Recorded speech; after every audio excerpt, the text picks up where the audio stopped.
The fluorescent lights of Martinez Diner buzz overhead, casting harsh shadows across cracked vinyl booths and scuffed linoleum floors. It's 3:47 in the morning, and Sofia Chen has been on her feet for 19 hours straight. Her white sneakers, purchased secondhand 3 months ago, have worn through at the heel. Every step sends a spike of pain through her lower back, but she forces her shoulders straight as she refills coffee cups and clears plates. Table 6 needs ketchup. Table 9 wants their eggs over easy, not scrambled.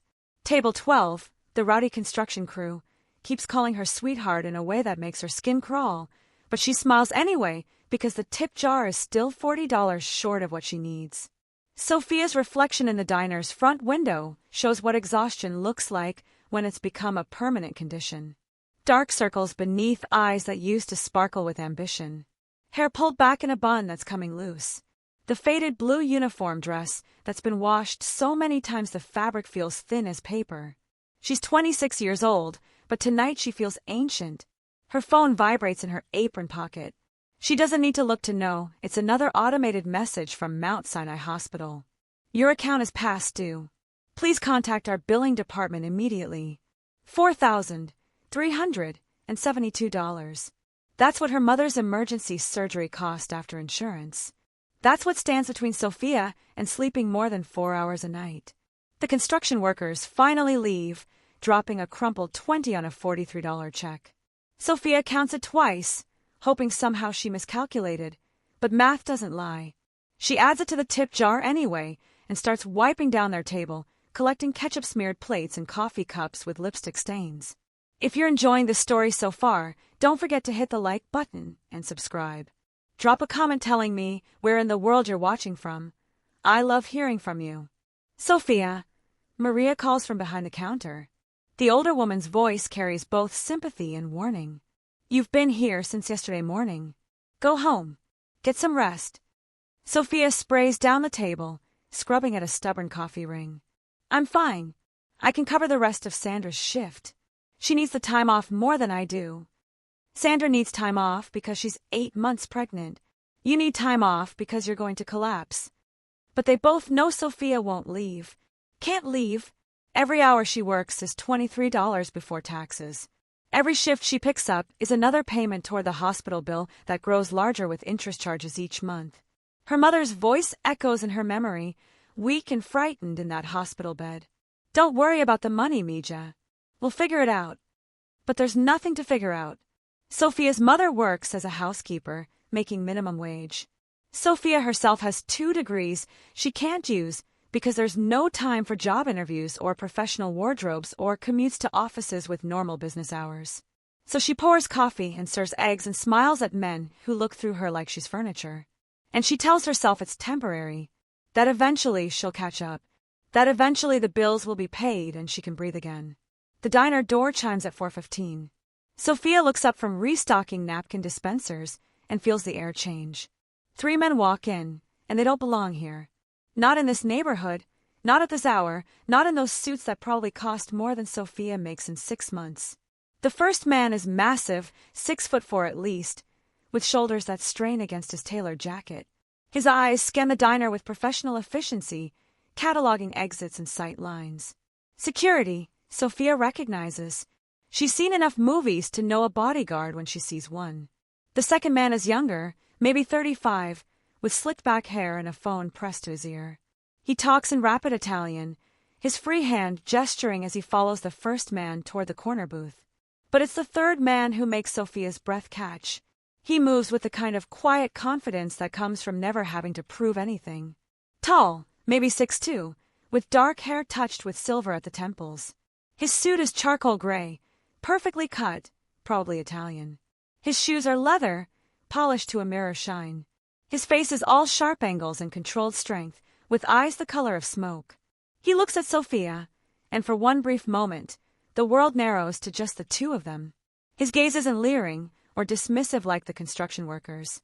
It's assessing, intelligent, seeing her in a way that makes her suddenly conscious of her worn uniform and the exhaustion etched into her features. Then the moment passes. The 3 men settle into the corner booth, the large one positioning himself to watch the door, the younger one still on his phone.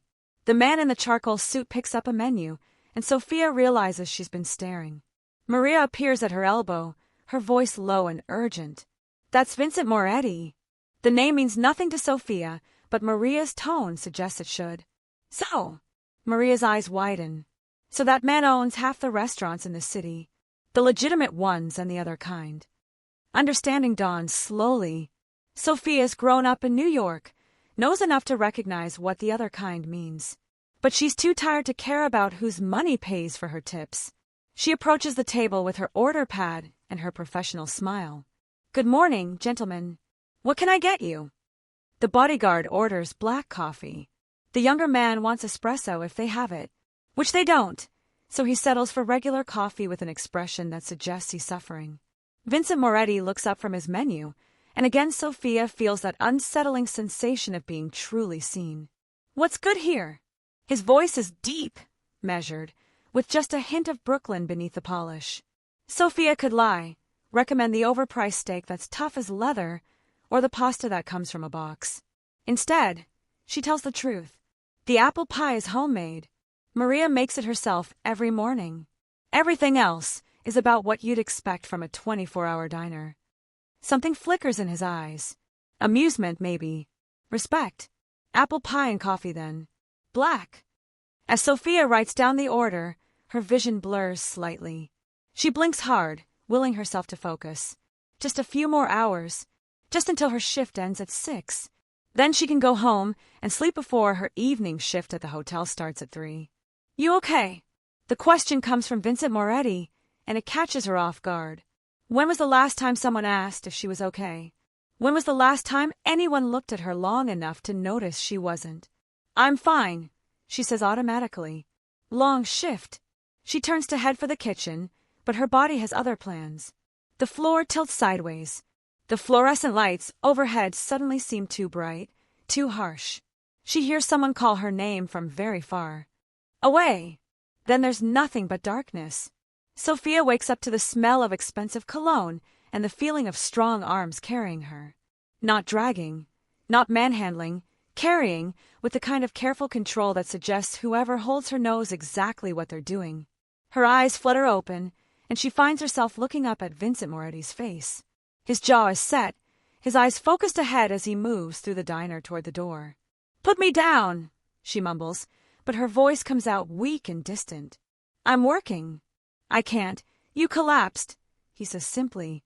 His voice is closer than she expected, rumbling through his chest into her body where she's pressed against him. You need a hospital. Panic floods through her, giving her strength. No. No hospital.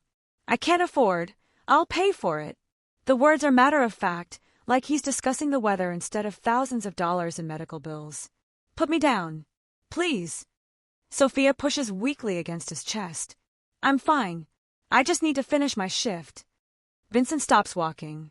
He looks down at her, and there's something in his expression she can't quite read. Concern, yes, but also calculation. The look of a man who's used to solving problems. When was the last time you ate? Sofia opens her mouth to answer, then realizes she can't remember. Yesterday morning, maybe? There'd been half a bagel during her break at the hotel. When was the last time you slept more than 4 hours? Vincent continues, his voice still calm but with an edge now. Again, she has no answer. The bodyguard has opened the door to a black Mercedes parked illegally in front of the diner. The interior is cream leather, spotless and expensive. Sofia's dirty uniform and worn shoes feel obscene against such luxury. I don't even know you, she protests, but her body is betraying her, going limp with exhaustion now that she's horizontal and supported. Vincent settles her carefully into the back seat, then slides in beside her. The younger man takes the front passenger seat while the bodyguard drives. My name is Vincent Moretti, he says, as if formal introductions in the back of a luxury car at 4:30 in the morning are perfectly normal. You're Sofia Chen. You've been working triple shifts at Martinez Diner and the Riverside Hotel for the past 3 months. You're trying to pay off medical bills from your mother's emergency surgery. Sofia's blood runs cold. How do you know that? I asked Maria while you were unconscious. He pulls out his phone, types something quickly, then puts it away. And I made some calls. Your mother's hospital bills are being handled as we speak. The words don't make sense. Sofia's exhausted brain struggles to process them. What? No. I don't accept charity. I don't. It's not charity.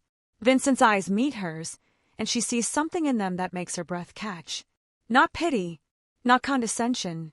Something else entirely. Consider it an investment. In what? Sofia demands, finding some reserve of strength she didn't know she had left. What could you possibly want from me? Vincent's lips curve into something that might be a smile if it weren't so controlled. I want you to stop killing yourself working 3 jobs.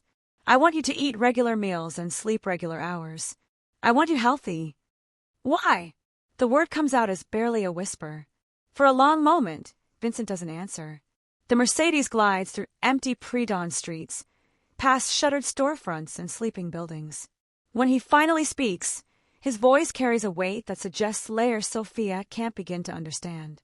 Because I watched you serve coffee with a smile when you could barely stand. I watched you wipe down tables like each one mattered.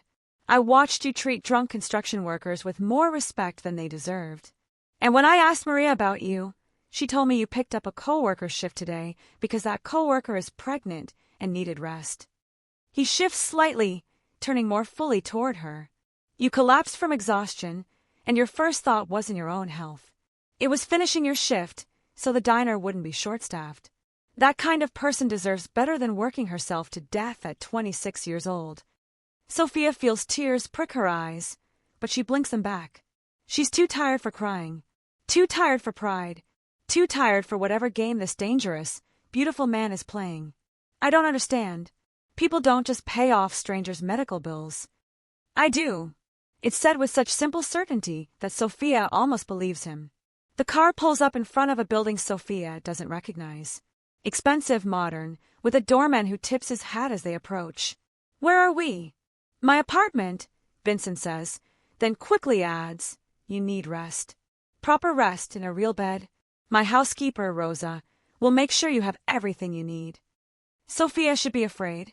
Every self-preservation instinct she screams at getting into cars with strange men, even rich, attractive ones, is dangerous. But there's something about the way Vincent handles her, like she's valuable and fragile simultaneously, that quiets those fears. Or maybe she's just too exhausted to care anymore. The elevator ride is smooth and silent. Sofia leans against the wall, her eyes half closed. She's vaguely aware of reaching the top floor, of Vincent carrying her again when she stumbles, of a door opening to reveal an apartment that looks like something from a magazine. Floor-to-ceiling windows, marble floors, art on the walls that probably costs more than Sofia's annual salary. A woman in her 50s appears, her expression shifting from surprise to concern when she sees Sofia. Mr. Moretti? Is everything? Rosa, this is Sofia. She needs rest, food, and someone to make sure she doesn't try to sneak out and go to work.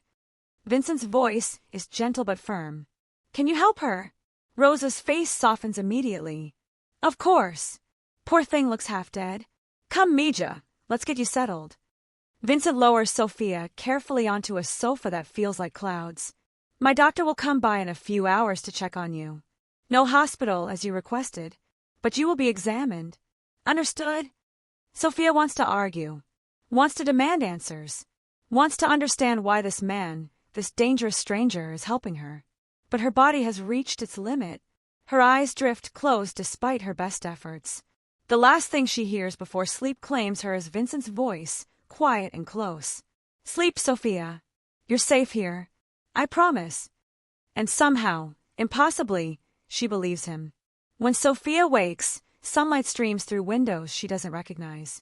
For a disorienting moment, she has no idea where she is. Then memory returns in fragments. The diner, collapsing. Vincent Moretti carrying her out. The Mercedes. The apartment. She sits up slowly, her body aching but no longer on the verge of collapse. She's in a bedroom that's larger than her entire apartment. The bed is king-size with Egyptian cotton sheets that feel like silk against her skin. Someone's changed her out of her uniform and into soft pajamas that smell like expensive laundry detergent. A glass of water sits on the nightstand beside her phone and a note written in an elegant script.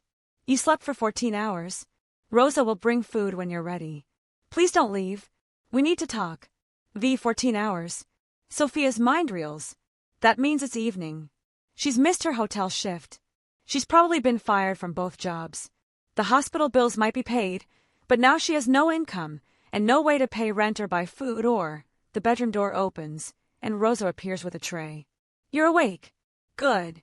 Mr. Moretti said you'd panic when you woke up, but you're not to worry. Your jobs have been handled. You're on paid leave from both. Sofia stares at her. How is that even possible? Rosa sets the tray down. Soup, bread, fruit, juice. Mr. Moretti owns the Riverside Hotel. As for the diner, he had a conversation with the owner this morning. You're not fired. You're resting. Doctor's orders. The food smells incredible, and Sofia's stomach reminds her she hasn't eaten in over a day. But she can't touch it yet. Can't accept any of this. Why is he doing this? Rosa studies her with knowing eyes. In the 20 years I've worked for Mr. Moretti, I've never seen him bring anyone to his home. Not business associates. Not family. Not women. She emphasizes the last word carefully. Whatever his reasons, they matter to him. And when something matters to Vincent Moretti, he doesn't do things halfway. Sofia's hands tremble as she reaches for the soup. I don't understand. We're strangers. Sometimes, Rosa says gently, the people who need saving show up exactly when someone's ready to save them. She heads toward the door, then pauses. Eat. Rest. Mr. Moretti will be home around 9. He has questions for you, but he's also a good man. Better than his reputation suggests. After Rosa leaves, Sofia eats mechanically, her mind racing. She's in a Mafia boss's apartment, wearing his pajamas, sleeping in his bed. Any sane person would run. But where would she run to?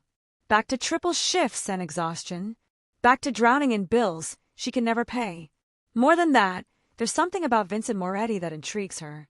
The way he looked at her in the diner, like she was a person instead of just a waitress. The way he carried her with such care. The way he spoke about her character like it mattered. Like she mattered. Sofia finishes the food and explores the apartment. It's huge, tastefully decorated with a mixture of modern art and what looks like authentic Italian furniture. There's a library with floor-to-ceiling bookshelves. A kitchen that belongs in a restaurant. Windows that overlook Central Park. Everything screams money and power and danger. But there are also personal touches that surprise her. Photographs of an older woman who must be Vincent's mother. A child's drawing, framed and hung with the expensive art. A worn copy of the Count of Monte Cristo on the coffee table, bookmarked 3/4 through. These small details humanize the space, suggest that Vincent Moretti is more than just a dangerous man in an expensive suit. At 9:15, Sofia hears the front door open. Her heart rate spikes, and she suddenly realizes she's wearing pajamas in a stranger's apartment, about to have a conversation that will change everything. Vincent appears in the living room doorway, still in his suit from this morning, though he's loosened his tie. He looks tired, but his eyes sharpen when they land on her. You're awake. Good. How do you feel? Confused, Sofia admits. Overwhelmed. Slightly terrified. A ghost of a smile crosses his face. At least you're honest. He shrugs off his jacket, draping it over a chair with casual elegance. We should talk. Sofia nods, her throat tight. This is it. This is where she finds out what he wants. What payment he expects for his generosity. Vincent sits in an armchair across from the sofa where she's perched, maintaining careful distance. I'm going to be direct because I think you deserve that. I paid off your mother's medical bills. That money is a gift, no strings attached. You owe me nothing. Sofia opens her mouth to protest, but he holds up a hand. However, I have a proposition. Not a demand. A proposition. What kind of proposition? Her voice sounds steadier than she feels. Vincent leans forward, his elbows on his knees, his eyes intense. I need someone trustworthy. Someone with integrity. Someone who doesn't know my world well enough to be corrupted by it yet. He pauses, choosing his words carefully. I own several legitimate businesses, restaurants, hotels, real estate holdings. I need someone to help manage them. Someone who'll tell me the truth instead of what they think I want to hear. Sofia's mind struggles to process this. You want to hire me? As what? Start as my personal assistant. Learn the businesses. If you prove yourself, move into actual management.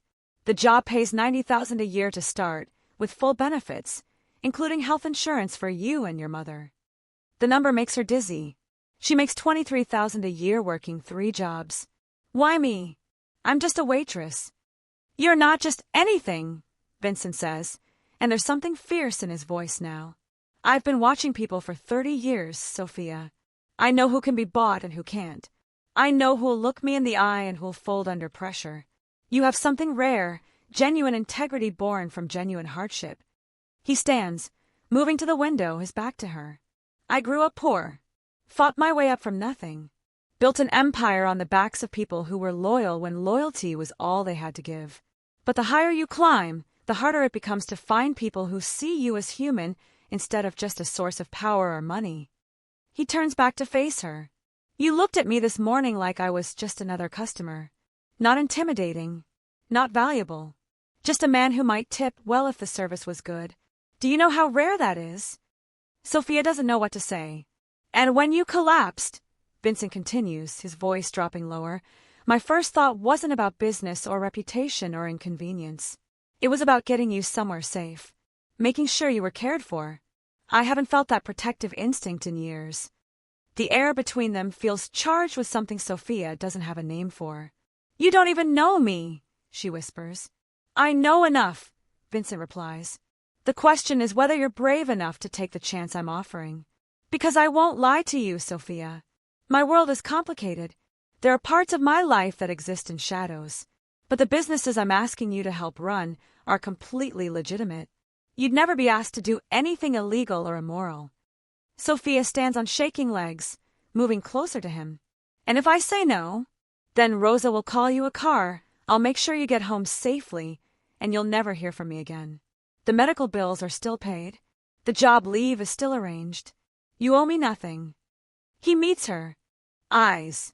But I hope you say yes. Sofia thinks about her tiny apartment with its broken heater and leaking sink. She thinks about the diner's fluorescent lights and the hotel's demanding guests. She thinks about her mother's worried face and mounting bills and the exhaustion that's become her constant companion. Then, she thinks about Vincent Moretti's careful hands carrying her to safety. About Rosa's kindness and the comfortable bed and the possibility of something different. If I say yes, she says slowly, what happens next? Vincent's expression doesn't change, but something in his eyes intensifies. Next, you rest for one more day. Then you start work Monday morning. Rosa will help you get set up. New apartment if you want one, appropriate wardrobe, whatever you need. You'll shadow me for the first month, learning how the businesses operate. After that, we'll see where your strengths lie. It sounds too good to be true. Sofia's learned the hard way that things that sound too good to be true usually are. But she's also learned that sometimes you have to take chances if you want your life to change. Okay, she whispers. Yes, I'll take the job. For the first time since she met him, Vincent Moretti smiles. Really smiles.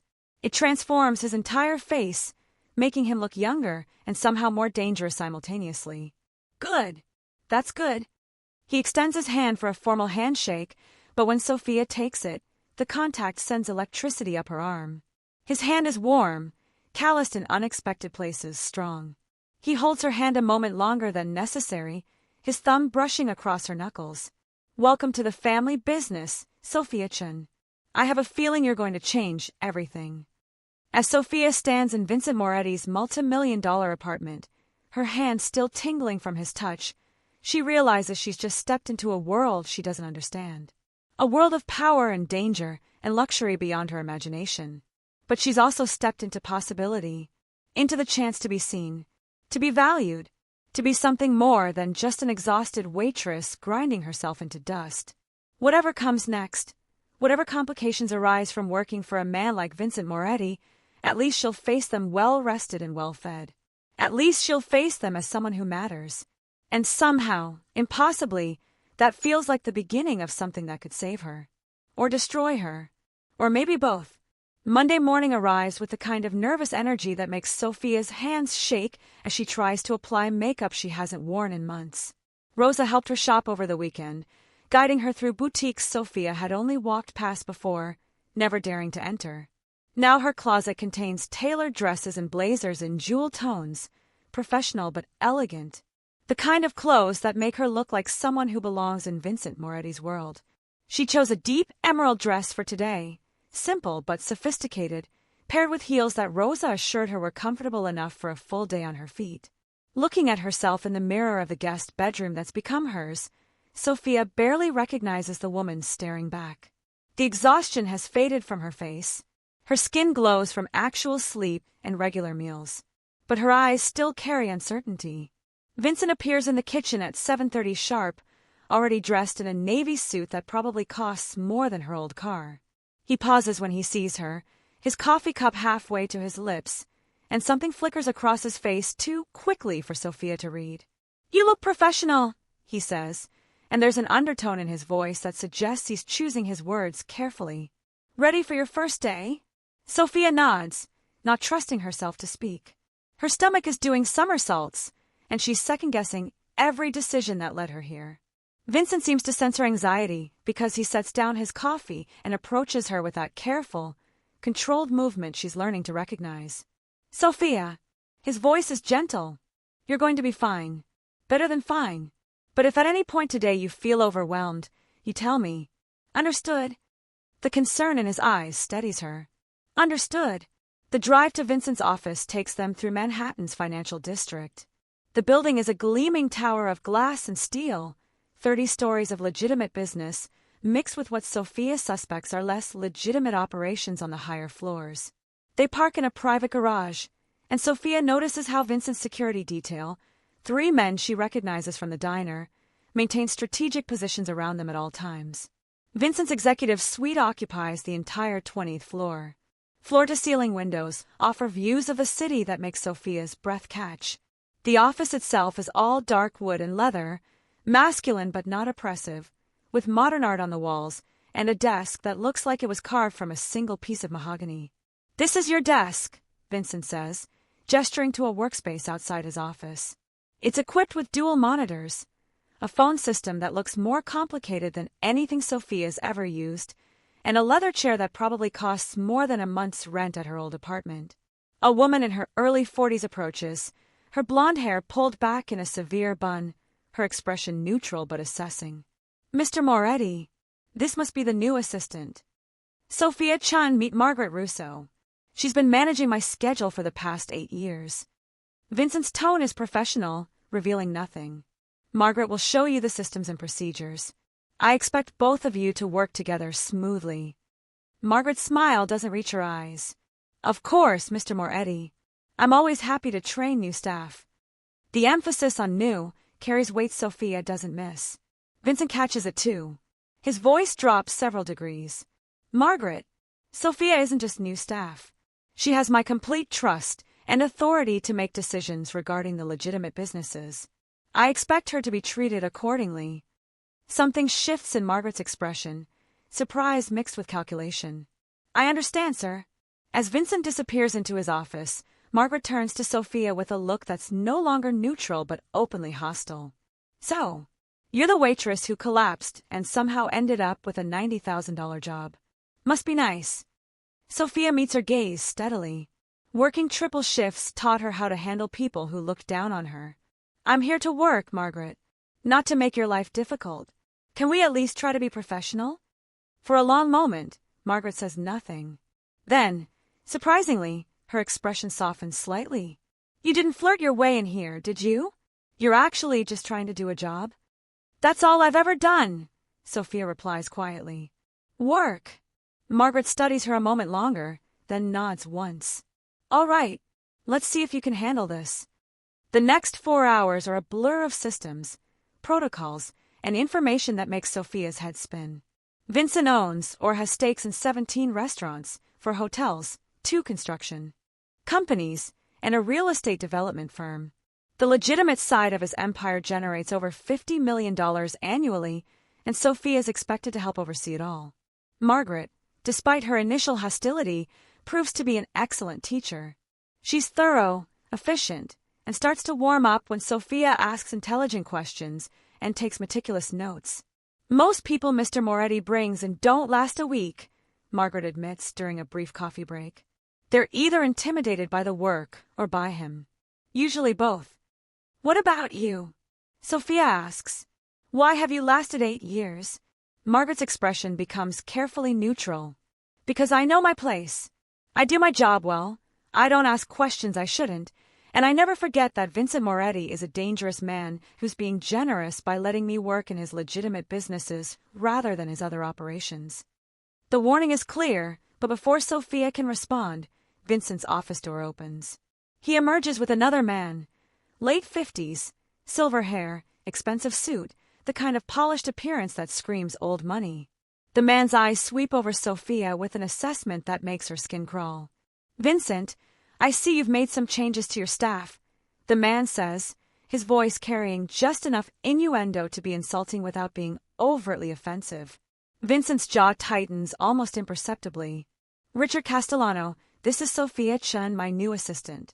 Sofia, Richard owns Castellano Properties. We're partnering on the Brooklyn waterfront development.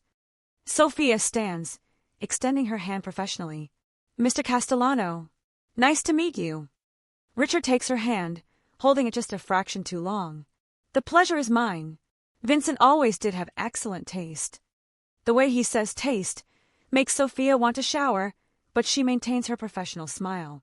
When she glances at Vincent, though, she sees something dark and dangerous flicker across his face before he masters it. Richard, if you'll excuse us, Sofia and I have a meeting. Vincent's voice is perfectly polite, but there's steel underneath. After Richard leaves, Vincent turns to Sofia. His expression is still controlled, but she can sense the anger simmering beneath the surface. If anyone ever makes you uncomfortable like that again, you tell me immediately. Understood? Sofia nods, surprised by the intensity of his reaction. It wasn't just anything. Vincent steps closer, and Sofia catches that scent of expensive cologne and something uniquely him. You work for me now. That means you're under my protection. Anyone who disrespects you disrespects me. The possessiveness in his tone should probably alarm her. Instead, it sends heat pooling in her stomach. Okay, she says softly. Vincent holds her gaze for a long moment, something unspoken passing between them. Then he clears his throat and steps back. Good. Now let's discuss the restaurant acquisitions I'm considering. The rest of the day passes in a whirlwind of meetings, phone calls, and decisions. Sofia takes notes on everything, asking questions when she needs clarification, offering observations that surprise even herself. Vincent listens to her input with genuine attention, sometimes incorporating her suggestions, sometimes explaining why they won't work. It's exhilarating to be heard, to be valued for her mind rather than just her ability to carry plates. By 6 o'clock, Sofia's exhausted in a completely different way than she was at the diner. Her mind is tired, but her body feels energized. She's learned more in one day than she learned in months of college classes. You did well today, Vincent says as they prepare to leave. Margaret has already gone home, and the office feels intimate in the evening light. Better than I expected, honestly. Sofia can't help but smile. You expected me to fail? I expected you to be overwhelmed. There's a difference. He shrugs into his jacket, then pauses. I have dinner with some business associates tonight. You should come. It'll be good experience. Something in his tone suggests this isn't entirely business. What kind of business associates? Vincent's expression becomes carefully neutral. The kind you need to meet eventually if you're going to work for me long term. But Sofia, if you come to this dinner, you'll see parts of my world that can't be unseen. Once you cross that line, there's no going back to pretending I'm just a successful businessman. Sofia's heart pounds. She knows what he's really asking. Is she ready to fully enter his world? To understand not just the restaurants and hotels, but the darker empire they help legitimize? Will I be safe? She asks quietly. Always. The word is a vow. As long as you're with me, you're safe. Sofia takes a deep breath and makes her choice. Then I'll come. The restaurant is in Little Italy, a place called Salvatore's that's clearly more than just a dining establishment. The moment they enter, the host's entire demeanor changes. He doesn't ask for a reservation or consult a list. He simply ushers them to a private room in the back where 5 men wait. Sofia recognizes the type immediately, not from personal experience, but from years of watching people. These are predators dressed in expensive suits, Men who built power through violence and fear. They stand when Vincent enters, showing respect that borders on deference. "Gentlemen," Vincent says smoothly, "this is Sofia Chen, my new assistant. She'll be joining us tonight." The men's reactions vary from curious to suspicious to openly leering. One of them, a heavy-set man with slicked-back hair and rings on every finger, laughs.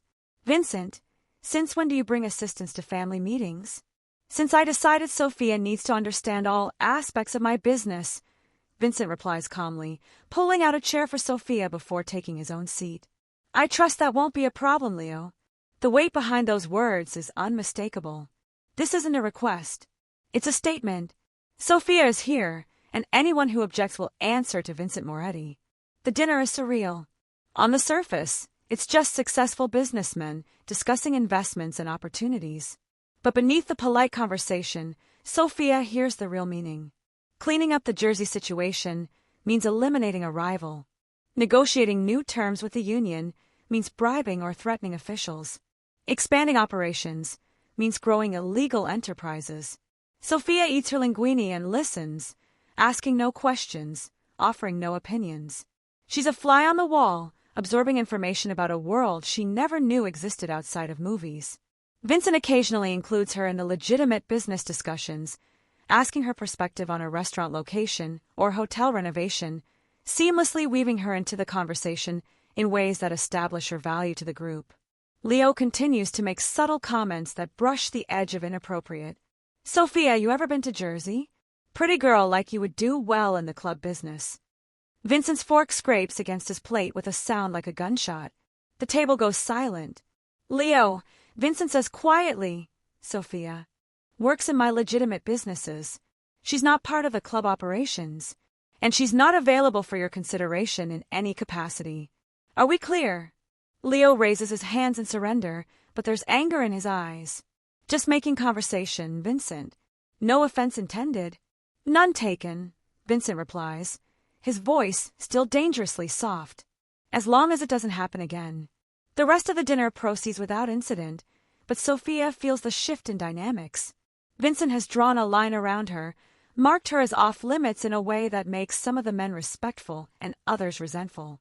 After the meal, as they walk to Vincent's car, Sofia finally speaks. "You didn't have to do that. Defend me like that." Vincent stops on the sidewalk, turning to face her. The streetlight casts shadows across his features, making him look even more dangerous than usual. "Yes, I did. Sofia, you need to understand something. In my world, respect is everything. If I let Leo or anyone else treat you with anything less than complete respect, it signals that you're not important, that you're not under my protection, and I won't allow that." "Why?" Sofia's voice comes out as barely a whisper. "Why am I so important to you? We barely know each other." Vincent steps closer, close enough that Sofia has to tilt her head back to maintain eye contact. "Because when I look at you, I see something I thought I'd lost a long time ago." "What?" "The possibility of something real."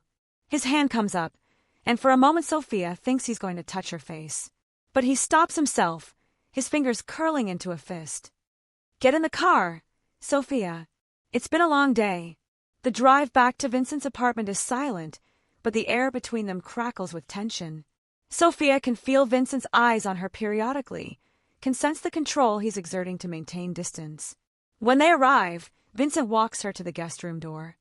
"Tomorrow we visit the Brooklyn restaurant," he says, his voice carefully professional.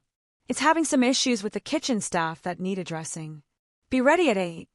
Sofia nods, but she can't make herself move toward the door. "Vincent, thank you. For today. For everything." His expression softens. "You earned it. You were impressive today, Sofia. You asked intelligent questions, caught details Margaret and I missed, and handled yourself perfectly at dinner. You're going to be very good at this." The praise warms her from the inside out. When was the last time someone told her she was good at something?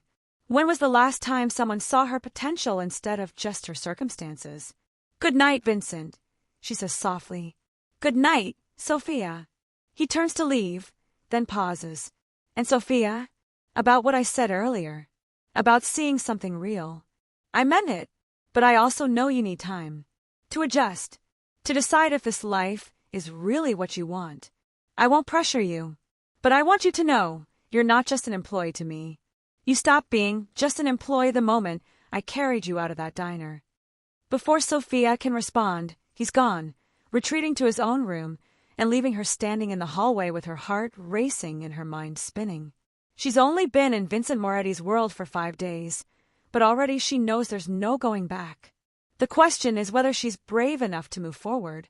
The next morning starts normally enough. Sofia dresses in another of her new outfits, a cream blouse and charcoal skirt that makes her feel professional and confident. She finds Vincent in the kitchen, already dressed, scanning something on his tablet while drinking espresso. "Morning," he says without looking up. "Rosa left breakfast. We should eat before we head out." They eat together in comfortable silence, and Sofia marvels at how quickly this has started to feel normal. Breakfast with a Mafia boss in his multi-million-dollar apartment. Less than a week ago, she was eating stale bagels between triple shifts. The restaurant is in Park Slope, a neighborhood Sofia knows from her days searching for affordable apartments. The building is beautiful, red brick with large windows, clearly renovated recently. Inside, the decor is modern Italian, with exposed brick walls, Edison bulb lighting, and an open kitchen concept. The staff is assembled when they arrive: chef, sous chefs, servers, hosts, all looking nervous. Vincent's reputation precedes him. But instead of intimidation, he offers professionalism. "Thank you all for coming in early.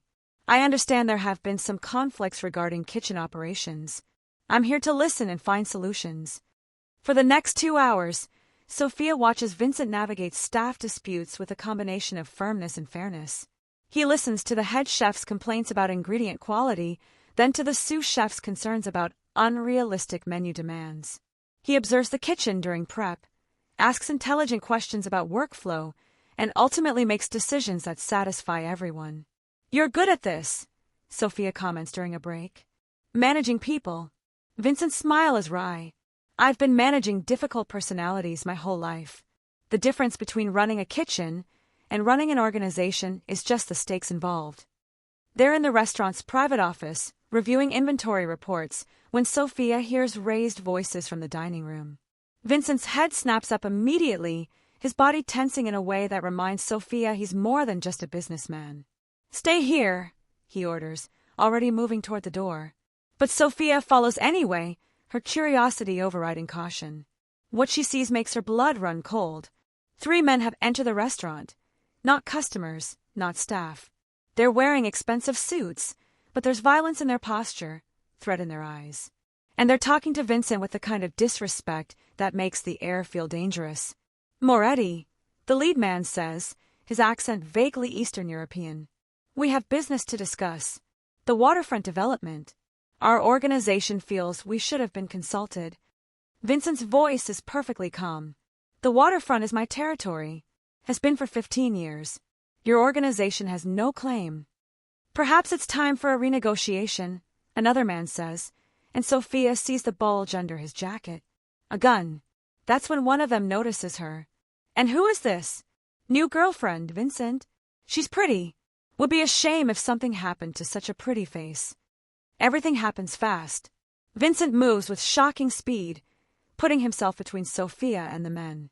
His own security detail, who've been positioned throughout the restaurant, suddenly materialize. Guns appear, though no one fires. The atmosphere goes from tense to explosive in seconds. "You just made a mistake," Vincent says, his voice dropping to a deadly whisper. "Threatening me is one thing. Threatening her is something else entirely." The lead man realizes his error. "Vincent, we met no. Get out." 2 words, but they carry the weight of absolute authority. "Get out of my restaurant, off my territory, and tell whoever sent you that if they want to discuss the waterfront, they call my lawyer. Not show up with guns and threats. And if I ever see any of you within 100 feet of Sofia again, I won't just kick you out. I'll bury you." The men leave, but Sofia can see the fury in their eyes. This isn't over. When they're gone, Vincent turns to her, his hands gripping her shoulders.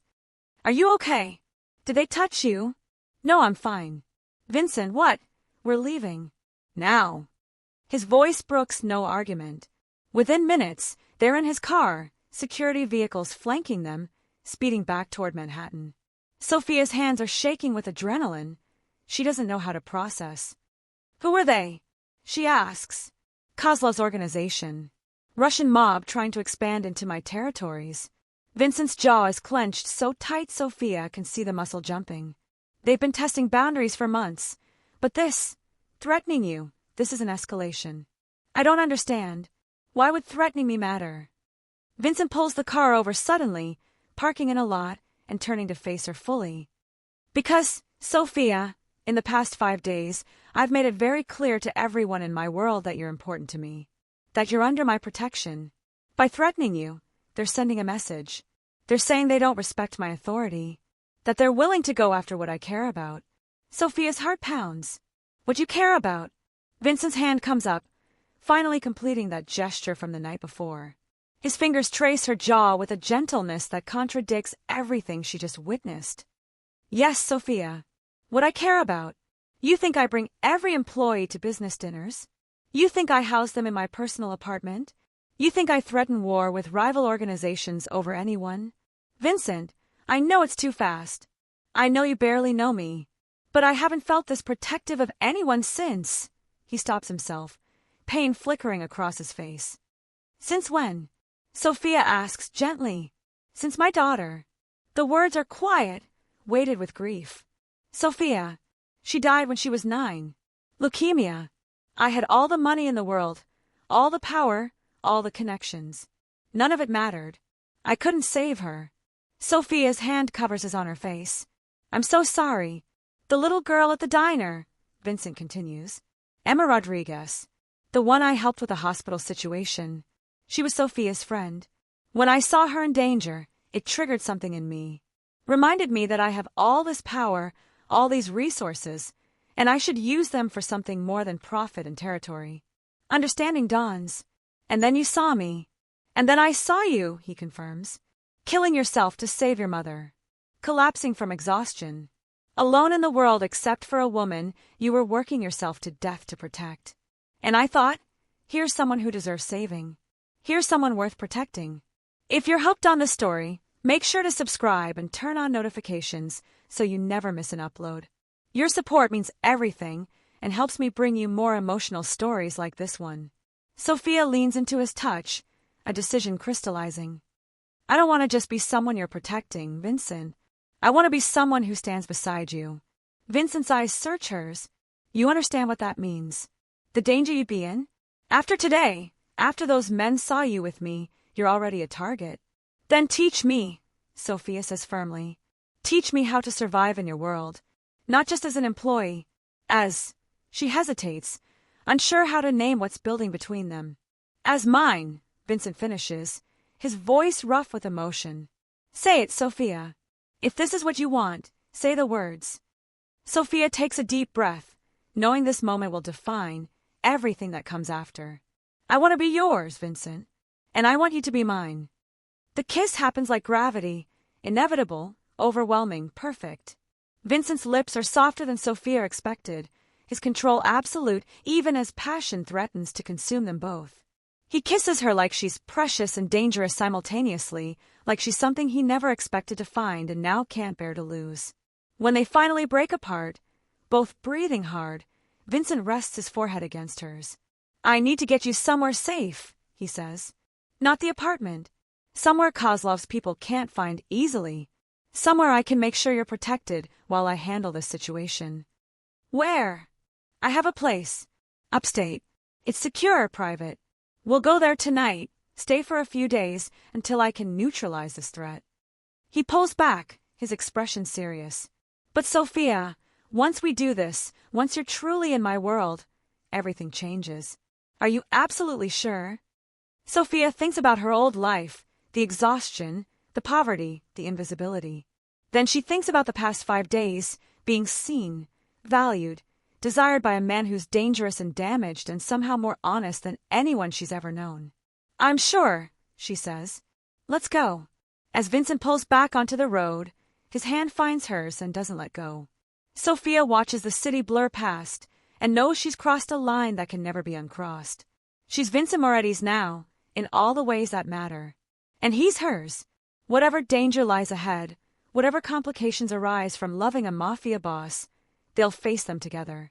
The girl who collapsed from exhaustion in a diner a week ago doesn't exist anymore. In her place is someone stronger, someone who's learned that sometimes salvation comes from the most unexpected places, and sometimes the most dangerous men make the safest havens. Sofia Chen is falling in love with Vincent Moretti, and she suspects he's been falling for her since the moment he decided to block that exit and carry her to safety. Now all they have to do is survive the consequences. The safe house isn't what Sofia expected. She'd imagined something fortress-like, all concrete and security cameras. Instead, it's a sprawling estate nestled in the Catskills, 2 hours north of the city. Stone and timber construction that looks more like a luxury resort than a hiding place. The driveway winds through dense forest before opening onto manicured grounds with a lake reflecting the setting sun. "You call this a safe house?" Sofia asks as Vincent helps her from the car. "I call it home," he replies quietly. "The real one. The apartment in the city is convenient, but this is where I come when I need to remember who I am beneath everything else." For security personnel have already swept the property. Vincent's lieutenant, Marco, a man Sofia met briefly at the business dinner, approaches with a tablet. "Perimeter is secure, boss. We've got eyes on all access points. No one's getting within half a mile without us knowing." Vincent nods, then turns to Sofia. "Marco will be coordinating security. You met him the other night." Marco extends his hand, his expression respectful. "Miss Chen, I want you to know we take your safety very seriously. Mr. Moretti's made it clear that protecting you is our top priority." The way he says it suggests Vincent has made this abundantly clear, probably with threats attached. Sofia shakes his hand. "Thank you, Marco. I appreciate it." Inside, the house is even more impressive. Vaulted ceilings with exposed beams. A massive stone fireplace. Windows that offer panoramic views of the forest and lake. The decor is more rustic than the city apartment, warmer, with leather furniture and wool throws and photographs that tell stories Vincent hasn't shared yet. Sofia gravitates toward a photo on the mantel. A little girl, maybe 8 years old, grinning at the camera with missing front teeth. She's holding a fishing pole, and beside her stands a younger Vincent, less gray in his hair but the same intense eyes. The love in his expression, as he looks at his daughter, is so raw it makes Sofia's chest ache. "That was the summer before she got sick," Vincent says from behind her. "We came up here every weekend. She loved fishing even though she never caught anything. Said it was about the patience, not the fish." Sofia turns to face him. "She looks like you. She had her mother's smile, thank God. Maria was the good parts of both of us." He takes the photo from Sofia's hands, studying it like he's memorizing details he's afraid of forgetting. "After Sofia died, Maria couldn't stand to look at me.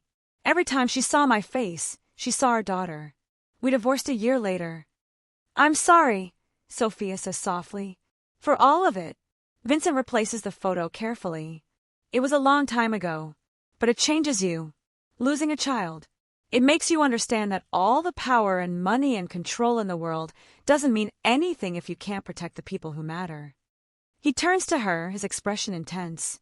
"That's why what happened today, those men threatening you, that's not something I can let slide. Not just because of my reputation, though that matters, but because I can't," his voice catches. "I won't lose someone else I care about because I wasn't strong enough to stop it." Sofia closes the distance between them, her hands coming up to frame his face. "Vincent, you're not losing me. I'm right here, and I'm not going anywhere." The kiss is different this time. Deeper. More desperate. Vincent's hands span her waist, pulling her against him as if proximity alone can keep her safe. When they finally break apart, both breathing hard, Vincent rests his forehead against hers. "I need to make some calls," he says reluctantly. "Start putting plans in motion to handle Kozlov. It's going to take a few hours. Marco will show you to your room, get you settled." "My room?" Sofia raises an eyebrow. "Not our room." Vincent's jaw tightens. "Sofia, if I take you to my bed right now, with everything that's happened today, with how protective I'm feeling, I won't be gentle. I won't be able to control myself. And you deserve better than that for your first time with me." The promise in his voice, sends heat through Sofia's entire body. What if I don't want gentle? For a moment, Vincent's control visibly wavers. His hands tighten on her waist, his eyes darkening with want. Then he steps back, putting deliberate distance between them. Tomorrow, he says, his voice rough, when I'm not running on adrenaline and rage. When I can take my time and do this properly. Tomorrow, Sofia. I promise. He leaves her standing there, aching and wanting, but also touched by his restraint. How many men would walk away from what she just offered? But Vincent Moretti isn't like other men. He's dangerous and damaged and trying desperately to protect her even from himself. Marco shows her to a bedroom on the second floor, spacious, with a king bed and windows overlooking the lake. Someone has already brought in bags Sofia doesn't remember packing. Rosa's work, probably, making sure she has everything she needs. Sofia showers, washing away the stress of the day, then dresses in comfortable clothes, leggings and an oversized sweater. Through the window, she can see Vincent pacing on the back deck, phone pressed to his ear, his body language tense. He's orchestrating something, pulling strings she can't see, wielding power she's only beginning to understand. She should probably stay in her room, let him work without distraction. But Sofia's never been good at staying on the sidelines. She makes her way downstairs and out onto the deck, carrying 2 glasses of the expensive whiskey she found in the kitchen. Vincent glances up as she approaches, his expression softening slightly. He wraps up his call. Make it happen. I don't care what it costs, and accepts the glass she offers. You're supposed to be resting, he says, but there's no censure in his tone. I was never good at following orders, Sofia replies, settling into the chair beside his. What's the plan? Vincent studies her for a long moment, as if deciding how much to share. Then he sighs. Kozlov's organization has been pushing into my territory for months. Small things at first, trying to recruit my guys, undercutting my prices, spreading rumors. But today's threat, that was an escalation. They're testing to see if I'm weak, if I'll negotiate out of fear. And you won't. I can't. Not without losing everything I've built. Respect in my world is everything, Sofia. Show weakness once, and everyone comes for you. He takes a sip of whiskey. So I'm going to do what I should have done months ago. I'm going to end this. The way he says end this makes Sofia's stomach tighten. End it how? Vincent's eyes meet hers, and she sees the truth there. Do you really want to know? Once I tell you, Sofia, you can't unhear it.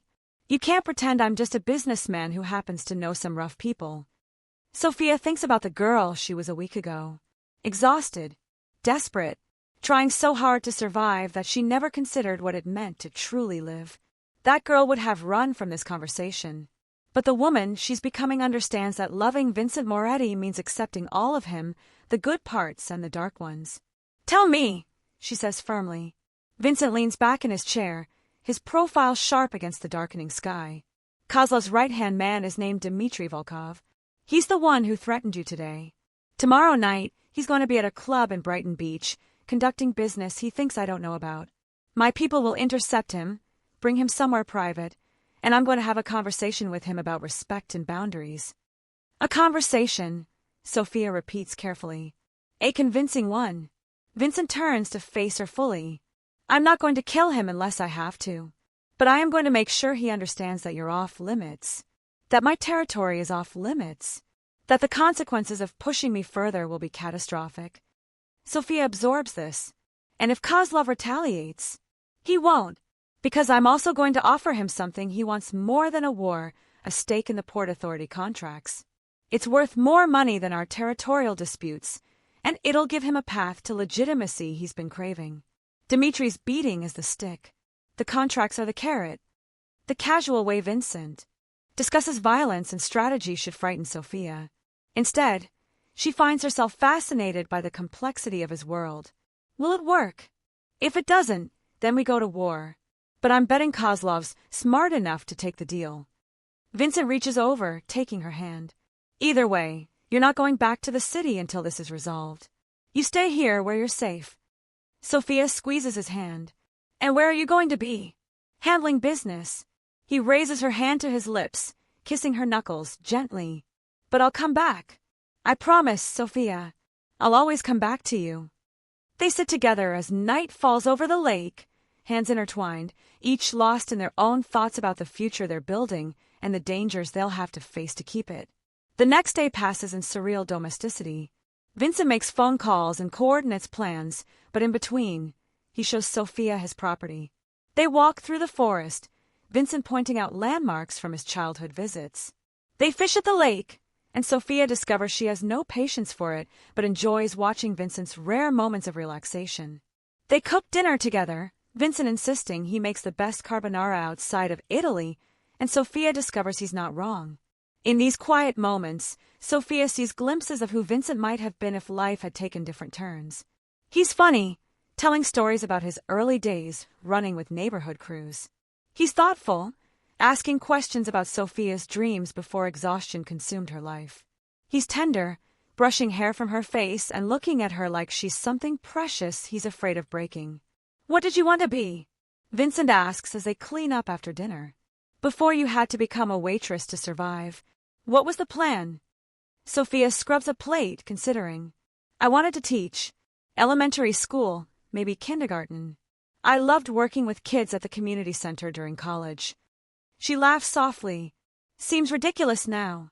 "Why is that ridiculous?" "Because I'm here, learning how to manage restaurants and navigate mob politics. That's about as far from kindergarten teacher as you can get." Vincent takes the plate from her hands, setting it aside. "Sofia, listen to me. Just because life took you down a different path doesn't mean those dreams were wrong. And who says you can't still have them? Once we get through this situation with Kozlov, once things stabilize, maybe you could volunteer at a school. Use some of your time to work with kids." The idea hadn't occurred to her. That she could have both, the financial security Vincent provides and the purpose she'd lost along the way. "You be okay with that? Your assistant spending time with 5-year-olds? I'd be okay with you doing whatever makes you happy." Vincent cups her face in his hands. "That's what all of this is for, Sofia. The money, the power, the territory, it's supposed to give us the freedom to live the lives we want. If you want to teach, then teach. If you want to run my hotels, run them. If you want to do nothing but lie by this lake and read books, do that. I just want you." Sofia rises on her toes, kissing him softly. "Tomorrow," she whispers against his lips. "You promise me tomorrow." Vincent's control finally snaps. He lifts her effortlessly, carrying her toward the stairs. "Tomorrow's here, Sofia, and I'm done waiting." The night unfolds in whispered words and careful touches. Vincent keeps his promise, taking his time, making sure Sofia feels cherished and wanted. He maps every inch of her body like he's memorizing sacred text, finding places that make her gasp and shiver. When they finally come together, it's with an intensity that steals Sofia's breath, not rough, but profound, like they're sealing something that can't be undone. Afterward, wrapped in Vincent's arms with his heartbeat steady beneath her ear, Sofia feels safe in a way she's never experienced. Not just physically safe, but emotionally. Like she's found the place she's meant to be. "I love you," she whispers into the darkness, the words escaping before she can stop them. Vincent's arms tighten around her. "I love you too, Sofia. More than I thought I'd ever love anything again." They fall asleep tangled together, and for one perfect night, there's no danger, no complications, no world beyond these walls. Morning arrives with Marco's urgent knock on the bedroom door. Vincent is dressed and downstairs in minutes, leaving Sofia to follow after pulling on clothes. She finds him in the study, phone pressed to his ear, his expression thunderous. "When?" Pause. "How many?"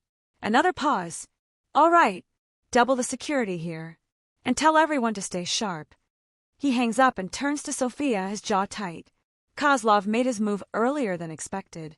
While I was here with you, his people hit 3 of my businesses. No one was killed, but the message is clear. He's not backing down." Sofia's stomach drops. "What does that mean?" "It means negotiation is off the table. It means this ends tonight, one way or another." Vincent moves to a safe hidden behind a painting, retrieving something Sofia can't quite see. When he turns back, he's holding a gun. The reality of his world crashes down on Sofia with new weight. This isn't strategy in business deals anymore. This is violence. This is death. "Vincent, I need you to stay here," he says firmly. Marco and his team will keep you safe. No matter what happens, you stay in this house until I come back. And if you don't come back, Vincent crosses to her, pulling her into his arms. I will. I promise you, Sofia. I'm coming back. But I need to know you're here, safe. Can you do that for me? Sofia wants to argue, wants to demand he find another way. But she sees the determination in his eyes and understands that some battles can't be avoided. Promise me you'll be careful. Promise me you won't take unnecessary risks. I promise. He kisses her deeply, pouring everything he can't say into the contact. I love you, Sofia. Remember that. Then he's gone, taking most of a security team with him, leaving Sofia alone in the too-quiet house with Marco and 2 other guards. She paces the living room, checking her phone obsessively, even though she knows Vincent can't call during whatever he's doing. Hours pass like years. Afternoon fades to evening. Evening to night. At 10:30, Marco's radio crackles. His expression shifts from neutral to alarmed. We've got movement on the northeast perimeter. 3 vehicles, heavily armed. Sofia's blood runs cold. Kozlov found us. Upstairs, now. Marco orders, already moving. There's a panic room in the master bedroom. You lock yourself in, and don't come out until Mr. Moretti, or I personally tell you it's safe. The panic room is behind the closet, a reinforced space with monitors showing security camera feeds. Sofia watches in horror as armed men pour onto the property. Marco and his team engage them, gunfire shattering the peaceful night. It's like watching a movie, except the stakes are horrifyingly real. One of the security feeds shows the front door being breached. Men in tactical gear flooding into the house. Sofia's hands shake as she realizes how badly outnumbered Marco's team is. Where's Vincent? Does he know what's happening? Is he safe, or is he walking into an ambush? Then one of the monitors shows something that makes Sofia's heart stop. Vincent's Mercedes racing up the driveway at dangerous speed. He must have gotten word. He's coming back for her. But he's driving straight into a war zone. Sofia watches helplessly as Vincent leaps from the car, gun drawn, and enters the house. The monitors inside show him moving with lethal efficiency, taking out Kozlov's men with precision that speaks to decades of violence. But there are so many of them. Too many. A man Sofia recognizes from the restaurant, Dmitri, appears on the monitor outside the panic room door. He's found her. Miss Chen, his voice carries through the door. I know you're in there. And I know Moretti is on his way to you. So here's what's going to happen. You're going to open this door, or I'm going to start killing his men one by one until he watches everyone he cares about die. Sofia's mind races. If she stays hidden, people die. If she comes out, she's the bargaining chip Dmitri needs to control Vincent. There's no good choice. Before she can decide, the panic room's monitors show Vincent appearing in the hallway, his expression deadly calm despite the blood on his shirt. Dmitri. Vincent's voice is quiet but carries perfectly. Let's talk. Nothing to talk about, Moretti. You thought you could threaten my boss, hit our operations, and face no consequences? Now you watch your girl die. You kill her, and I kill everyone in your organization, Vincent replies evenly. Starting with you, working my way up to Kozlov himself. I'll burn everything you've built to the ground and salt the earth behind me. Big words from a man who's outnumbered. Am I? Vincent's smile is sharp as a blade. That's when Sofia hears it. Sirens. Lots of them. Getting closer. Vincent continues. See, Dmitri, while you were busy hitting my businesses and tracking down my safe house, I was making arrangements. Federal agents are about 30 seconds away, and they're very interested in talking to Kozlov's organization about some international trafficking charges. You call the feds? Dmitri's voice carries disbelief. You violated the code. I protected what's mine. There's no code that supersedes that. Vincent takes a step closer. Now you have 2 choices. You can surrender to the agents who are about to flood this property, or you can try to shoot your way out and die right here. The next few minutes are chaos. Federal agents pour in, arresting Dmitri and his men. Vincent somehow navigates the situation with the kind of authority that suggests he has friends in law enforcement too. Sofia watches it all from the panic room, not daring to come out until Vincent himself opens the door. It's over, he says simply, pulling her into his arms. You're safe.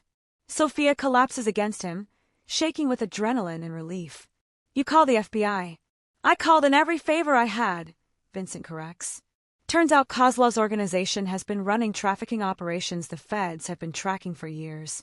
I gave them everything they needed to build a case. In exchange for cooperation, they agreed to handle my immediate problem. But won't that make you a snitch? In the traditional sense, yes. Which is why I'm retiring from that side of the business. Vincent pulls back to look at her face. I'm keeping the legitimate operations, the restaurants, hotels, real estate. But the rest, the darker empire, I'm dissolving it. Turning over operations to my lieutenants who want to continue. Walking away. Sofia stares at him in shock. You're getting out. For you. Because nearly losing you tonight made me realize that all the power and respect and territory means nothing if I'm not alive to spend my life with you. He cups her face in his hands. I'm 43 years old, Sofia. I've spent 25 years building an empire I don't even enjoy anymore. You've given me a reason to want something different. Something better. Tears stream down Sofia's face. Are you sure? This is your entire life. My life is you now. Everything else is just business. The aftermath takes weeks to fully resolve. Kozlov and his top lieutenants are arrested on federal charges. Vincent cooperates with authorities in exchange for immunity and a clean break from his criminal enterprises. The legitimate businesses flourish under Sofia's growing management skills and Vincent's continued guidance. 3 months after that terrifying night at the safe house, Sofia stands in Vincent's apartment. Their apartment now, reviewing plans for a new restaurant opening. The past few months have been a whirlwind of change. Vincent's exit from the criminal world created power vacuums and political complications, but he navigated them with the same strategic brilliance he'd used to build his empire in the first place. Sofia discovered she's brilliant at operations management. The restaurants and hotels thrive under her oversight. More importantly, she started volunteering at a local elementary school twice a week, working with at-risk children. It's the piece of herself she'd lost along the way, finally recovered. Vincent appears behind her, wrapping his arms around her waist. You ready for tonight? Tonight is the opening of their newest restaurant, a farm-to-table concept in Brooklyn that's been Sofia's passion project. Every detail reflects her vision, and Vincent made sure she had the resources to execute it perfectly. Nervous, Sofia admits. What if people hate it? They won't. But even if they do, we'll adjust and try again. He kisses her neck. That's what we do now. Build things instead of destroying them. The restaurant opening is a massive success. Critics rave. Customers line up. Sofia spends the night, glowing with pride and accomplishment, Vincent never far from her side. When they finally return home at midnight, exhausted but happy, Sofia collapses onto their sofa. I can't believe this is my life now, she says, staring up at the ceiling. 6 months ago, I was collapsing from exhaustion in a diner. Now I'm opening restaurants and teaching kids and sleeping in a penthouse. Vincent settles beside her, pulling her legs across his lap. 6 months ago, I was going through the motions of a life that didn't matter anymore. Now I'm building something real with someone I love. He reaches into his pocket, pulling out a small box that makes Sofia's heart stop. Speaking of building something real, the ring is perfect, a simple solitaire diamond, elegant without being ostentatious. Sofia Chen, I know we've only known each other 6 months. I know people will say it's too fast, but I've lived long enough to know that when something's right, timing doesn't matter. Will you marry me? Sofia sits up, her hands shaking as she reaches for the box. Yes. Yes, absolutely yes. The kiss that follows is filled with promise and possibility. When they finally break apart, Sofia laughs through happy tears. You know what the crazy part is? If I hadn't collapsed that night, if you hadn't been at that diner at exactly the right moment, then I would have found you some other way, Vincent says firmly. I believe that. Some people are meant to find each other, Sofia. We just got lucky that fate put us in the same place at the same time. Sofia looks at the ring on her finger, catching the light and sparkling like all the possibilities their future holds. She thinks about the exhausted, desperate woman she used to be. The one who thought survival was the best she could hope for.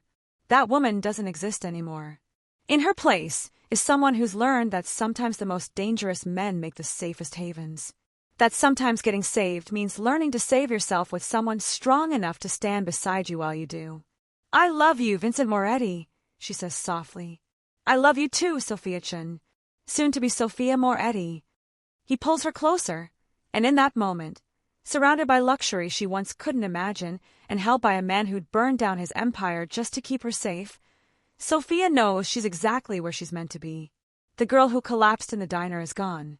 In her place is a woman who runs businesses, teaches children, and loves a former Mafia boss who chose her over everything else. A woman who's learned that sometimes salvation comes from the most unexpected places, and that sometimes the best love stories begin with 3 simple words. I can't afford, because those words led to I'll pay for it, which led to stay with me, which led to I love you, which led to forever. Thank you so much for watching until the end. If you love the story, check out the other videos on your screen now. I think you'll really enjoy them. And don't forget to subscribe if you haven't already. See you in the next story.